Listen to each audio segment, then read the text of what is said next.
Welcome back to Yoshi Entertainment, everybody. And today I'm going to be doing a review over Coming to America 2.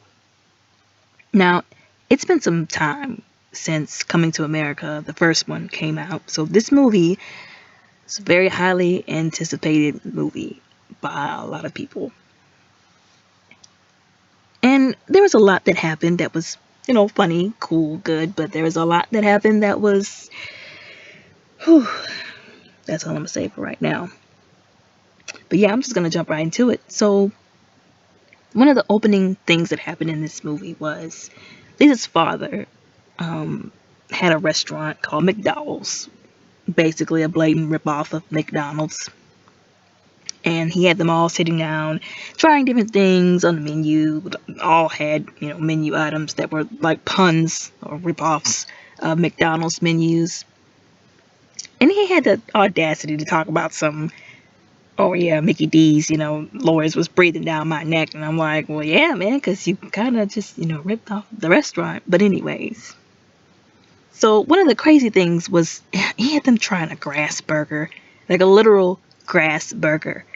And I'm like, either he doesn't realize that that's not how it works. Because, there's restaurants that have stuff like the Impossible Burger, which is made out of, I think it's made out of soy, but a lot of it's like processed stuff, but it's not, meat. But I think that was like a jab, I feel like, at like those kind of burgers and like vegan and vegetarian stuff. Could just be reading too much into it, but to me, that's what it seemed like. Like, vegan and vegetarian food is just, grass and vegetables, and that's not the case. But anyways, so another thing that was happening was Akeem, who was still a prince at the time, and his 3 daughters, because he had only had daughters at the time, 3 beautiful daughters. He was training them all, and his oldest daughter, Mika, was just handing him his butt, like on the in the little square where they were training. And then in the middle of it, they had came to get him to talk to his father, King Jafar, who was on his deathbed at the time.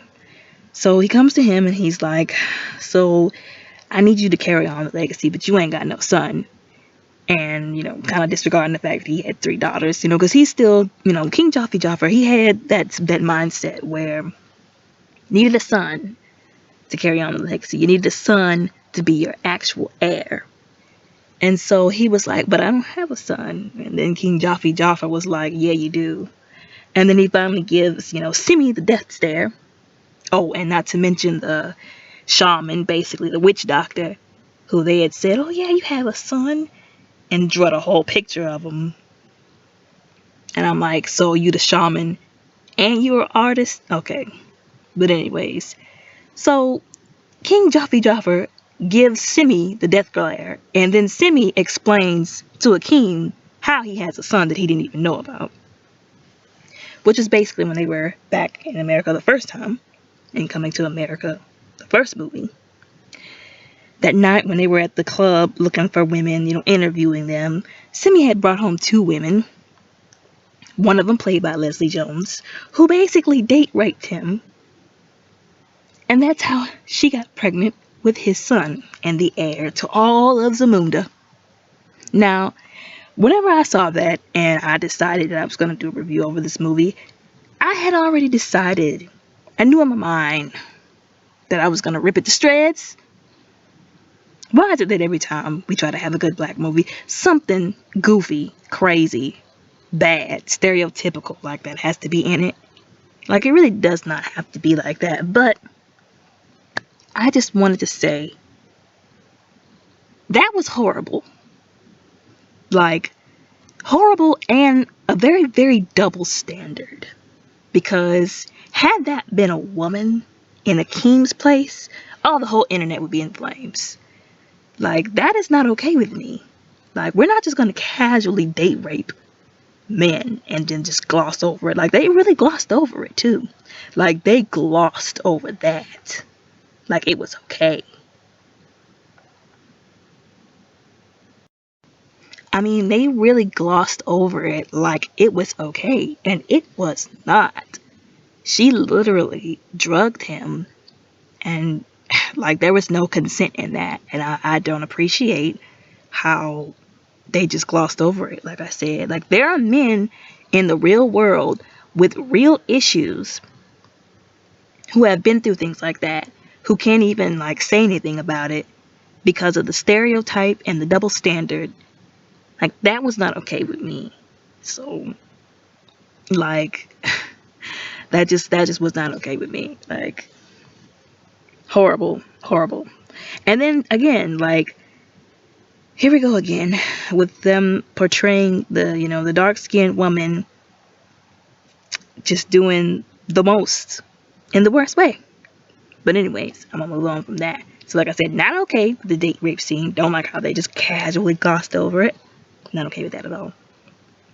But anyways, that's how he ended up having a son. And another thing about that, it's sad because Simi playing around a woman who, like I said, date raped him. And now this boy has gone, 21 years of his life without a father in his life because his mother date raped a man and didn't try to find any kind of way to get back in contact with him. Of course, I'm sure by the time she found out she was pregnant, he probably was already back in Zamunda, but still, because of her foolishness, he got to grow up 21 years without a father in his life. Anyways, moving on. So his father is telling him, you need to go to America and get this boy because he is gonna be my heir.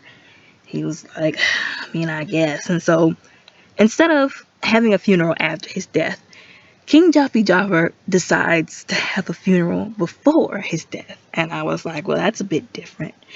And then they start bringing in all these people during a celebration, like En Vogue, Salt and Pepper, Gladys Knight, all introduced by, what's his name? Morgan Freeman. And I'm like, wow, they really rolling out the big guns. I was like, wow, this is pretty neat. And then he dies, and I was like, wow, he wasn't kidding about when he said he was about to go. And then they buried him, and then the king becomes the king of Zamunda. Now, General Izzy, which is played by Wesley Snipes, which made me crack up. I've never seen Wesley Snipes so far act in this goofy of a role, but he had me cracking up. Like, from the way he was dressed, that goofy smile on his face, the way he was like, galloping like a horse inside and out of the palace, had me cracking up. But anyways, he comes in there with his little people, and he was going on how he wanted to make an alliance with, the new King of Kings. Now, apparently, the two nations, General Izzy and the Joffers were apparently not allies at the time, or had they been. So it was a little, iffy. And Akeem, they kind of portray him as this really, what's the word I want to use? They portray him as this passive-aggressive kind of king. I don't want to say soft because that's not what he is. It's more of like a passive aggression, which is pretty cool. Now, passive aggression can be difficult. It can be an issue in certain situations, but in this situation, General Izzy was trying to make him come up with something to get some kind of alliance between them, else he would assassinate him. And I was like, now, whoa, wait a second now. You just showed me this man telling a king that he was gonna kill him. Y'all kind of just glossed over that real fast too. Like, he literally just told this man to its face. Like, those are fighting words. Like, people have went to war over stuff like that. He just literally told him, so either do this or you'll be a dead man. That was basically a threat. And like I said, passive aggression can be bad in certain situations. And in this situation, I think it did pose a problem because he did threaten him to his face.